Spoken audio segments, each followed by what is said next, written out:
السلام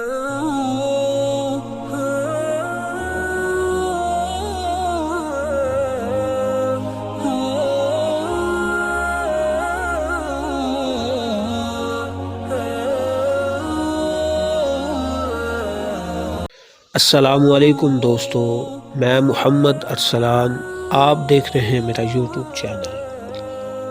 حضرت ابو ایوب انصاری رضی اللہ تعالیٰ عنہ سے مروی ہے کہ جس رات رحمت کونین صلی اللہ علیہ وسلم کو معراج کروائی گئی، آپ صلی اللہ علیہ وسلم ابراہیم علیہ السلام کے پاس سے گزرے۔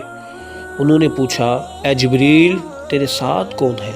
انہوں نے کہا، یہ محمد ہے۔ ابراہیم علیہ السلام نے کہا، اپنی امت کو حکم دینا کہ وہ جنت میں زیادہ سے زیادہ پودے لگائیں، پس بے شک اس کی مٹی پاکیزہ اور زرخیز ہے، اس کی زمین وسیع ہے۔ آپ صلی اللہ علیہ وسلم نے پوچھا، جنت کے پودے کیا ہیں؟ انہوں نے کہا، لا حول ولا قوت الا باللہ۔ اہل معرفت کی کتب میں ہے کہ جو شخص اس وظیفے کو آج کی رات اول آخر درود شریف کے ساتھ 313 دفعہ پڑھے گا، اس کے گھر میں سارا سال رحمتیں اور برکتیں ہوں گی اور بڑے مصائب و آلام سے بچ جائے گا۔